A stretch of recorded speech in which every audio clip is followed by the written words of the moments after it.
everyone, it's Beth with CVR. I am going to tell you a little bit about power-ups today, how you use them in the game, and perhaps give you a little insight on how they work and when you might want to use them or when you might not want to use them.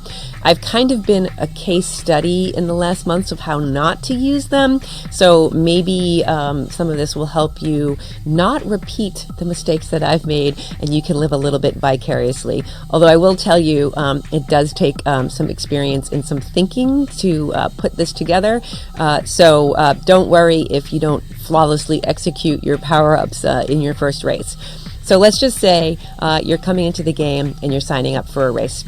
So the hamburger menu, under the play menu, you can click events, or what you can do is you can click on this shortcut icon and you can open events. So here is the list of events that I'm going to be racing later today.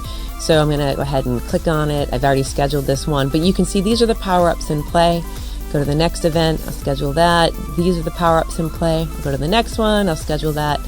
These are the power-ups at play. So you can see that there's Razor's Edge, Uncrashable, Wind at Your Back, and what will happen is this is just a fixed one-time use duration of 10 seconds. So what will happen when you're racing is they will come in these little banks right here. So you'll be able to use them one time if that's how the race organizer sets it up, or the race organizer can set it up that it refreshes every 3 minutes, every 4 minutes. So it's really up to the race organizer what power-ups are at play and how many times they come up, and they will list in your bank here. So I spoke in an earlier video that all you have to do to activate your power-up is just press the number associated with that power-up. So right now I'm in this view, so let's go ahead and start riding. I'm already on keyboard control, so I'm just going to start my my plus key to start moving. You can see in my mini map I'm starting to move, but on this camera view it's just there we go. Now I show the bike. We were fixed on the overview. So here I am. I'm riding, and I'm going to want to use power-up 1. I happen to know that that symbol is for quantum shift, and that's what quantum shift looks like. So every time you fire a power-up, you or the person around you will have this animation so that you know that you're being, that's the power-up that they're firing. So on this video, I'm not going to go through and fire every power-up so you can see the animation, but I just want you to know that's how you execute your power-up, and after a while that one will refill if the organizer set it to refill. So let's talk about just the basic power-ups and understand that any of these power-ups can be configured as an ability within a race. So if you wanted to have quantum shift on for the whole race, it would mean you'd be able to phase through all the other riders without crashing or bumping into them. In a race situation, quantum shift for a duration of 10 seconds is a way that you can actually phase through a rider to avoid being blocked or bumping into them, or say the rider's in front of you, you're trying to sprint around them, you can avoid needing to change a lane to sprint around. You can take the lead out, dig in, hit quantum shift, and phase right through them. So it's a pretty powerful power-up. There's also, you saw Wind at Your Back. What Wind at Your Back does is it gives you, for 10 seconds, a 20 kph tailwind. So you get a nice little push. Wind at Your Back does, you do find that you accelerate quite a bit. So you want to be careful that when you use Wind at Your Back, you're using it at a place where you don't think your speed will exceed the corner speed. So maybe up a hill. There's no hard and fast rules with these power-ups. It's just kind of a few times when you shouldn't do it. So you have to watch your speed, think about how that tailwind is going to affect your speed, and decide if it's going to expire before you, say, get to a corner. Weight lifted is another good one. You can actually become 30 kilograms lighter for 10 seconds. That can give you a little bit of a boost. So if you were mounting an attack and you thought you had the time and you weren't going to crash, you could actually get a little speed on your competition maybe to make that breakaway, or a little bit more power or speed on the climb. It's super powerful to use the weight lifted on the climb, of course, because you're lighter and you have to carry less kilograms up the hill here. So Razor's Edge is another power up that's really fun. It makes you, we say, as tall as a razor, but I like to think of it as more like as aerodynamic as a razor. So you're super thin and you cut through the air, so maybe you're tall and thin, but the idea is that the drag, you're not being pulled by the wind, you're creating less resistance moving through the air, so you actually move very fast through the air. Let's take look at a couple other ones here. Let's see here. How about, yes, uncrashable. So uncrashable, for 10 seconds, you're uncrashable. And that's pretty fabulous because whether there's a corner speed or there's another player out on the track, being uncrashable can mean the difference of winning a race or losing a race. So you want to save that one. It's super powerful. Sometimes if you're catching up with a group, you might find that uncrashable is useful so that you don't have to slow down for the corner. So in other words, you might be a couple corners back and you can see the people ahead of you and you're saying, well, if I don't have to lose any of my speed in this corner, I can actually bridge the gap. So it kind of depends on what you have in your power-up bank to decide, is this the best time to use it? Where's my position on course? So it's kind of a lot of thinking, but very simply, like uncrashable. There's a couple courses that have a hairpin turn or a near hairpin turn at the finish line, and those uncrashables coming into the finish so that you don't have to slow down are pretty magnificent, but they're only good for 10 seconds, so you have to fire them at the right time so they don't expire before you get to the corner. Lazy Boy is, it locks you into 367 equalized watts for 10 seconds.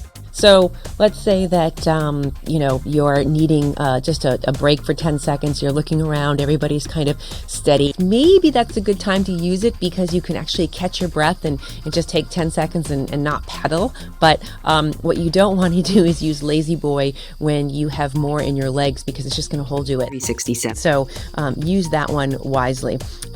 Corner caper. So this is really a good one as well. It's a little bit different than uncrashable, but corner caper allows you to take a corner and you won't slide out.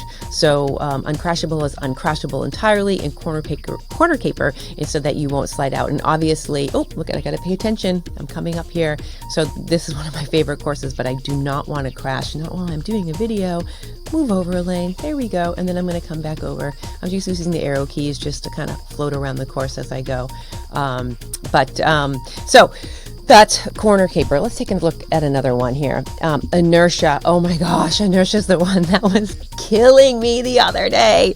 So inertia, actually both inertia and path of least resistance were kind of my nemesis when they were supposed to be helping. So with inertia, you won't slow down for 10 seconds. So what that is if you are going 50 kph and you hit inertia, it's going to stay at 50 kph. So really good on a straightaway, not so good when you're coming into a corner. I have kind of put that on at the wrong time where I'm holding that, thinking that I have 10 seconds on that straightaway, but I'm going so fast, the corner sneaks up on me. And I'm exceeding the corner speed. So be careful with that one.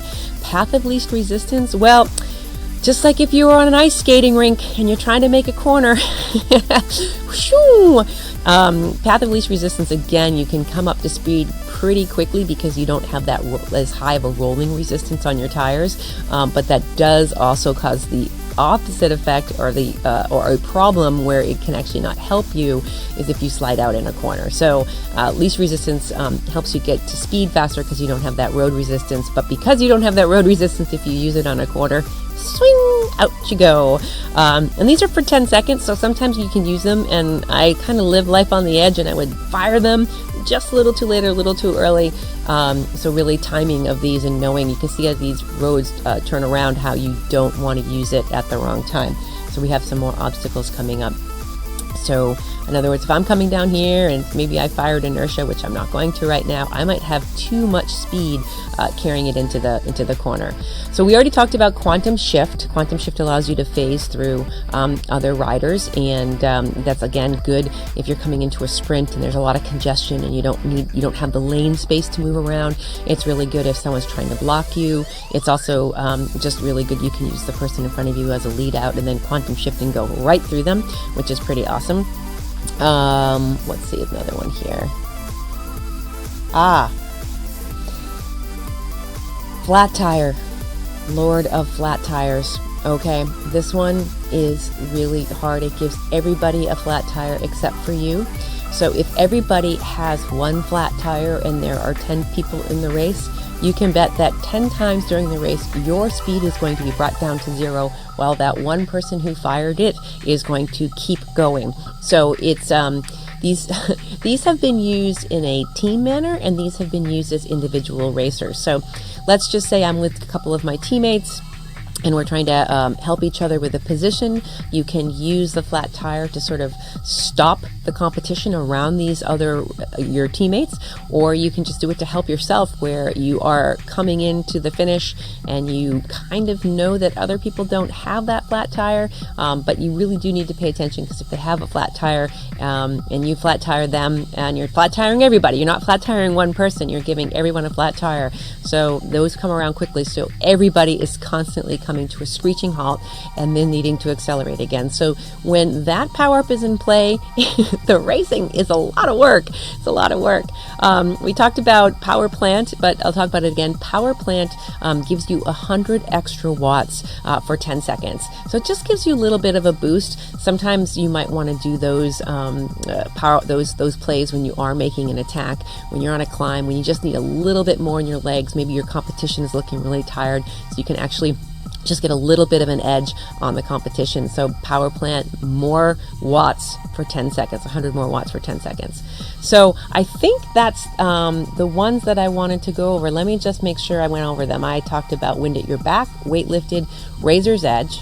We talked about uncrashable, lazy boy, corner caper, and we talked about power plant and flat tires. There's a few other. There's a leader, there's a sweeper, there's just underdog and comeback kid, but we'll save those for another day. I think we'll start with the ones that we race with the most, get familiar with those, and then we'll do another video on some of those other power-ups that we do have in play. And if you are organizing a race, you can set these up as abilities. You can set them up as power-ups. You can have them refresh. You can have a single use, only once per whole race. So it's really up to you. It's super configurable, and I hope you found this helpful.